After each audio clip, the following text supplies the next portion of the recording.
As filtracións e o mal estado da cuberta son os principais problemas do edificio da Confraría de Cabo de Cruz. Dende a directiva do Pósito levan tempo advertindo a Portos de Galicia da necesidade de acometer melloras non só na sede da entidade, senón tamén no resto de instalacións portuarias. A nosa protesta é de Portos, que nos ten aquí abandonados.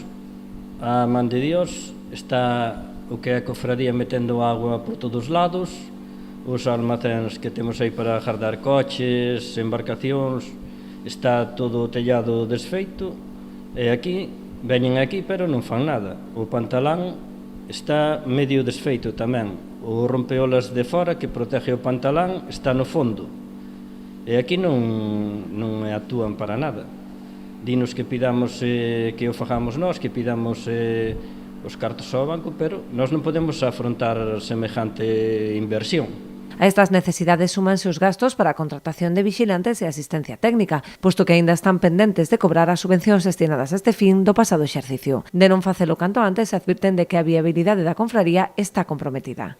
Están en deuda con nós sobre uns 150.000 euros, pois fan oídos sordos. O silencio administrativo é total, aquí parece que nos teñen vetados. A nosa confradía, a Confradía do Cabo de Cruz, vai a dar na quiebra económica. E iso vai a conlevar a levar unha chea de xente á calle.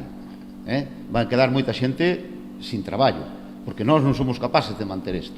Entón, se hai uns compromisos que se comprometeron a executalos, o que non sabemos é, a día de hoxe, ese silencio administrativo, ese retardo que parece que están buscando a quebra definitiva da nosa cofradía. Denuncian ademais que o conselleiro do Mar comprometeuse en setembro a visitar a entidade e manter unha xuntanza cos responsables para coñecer as súas necesidades. Sen embargo, a día de hoxe, seguen sen noticias da Administración Autonómica.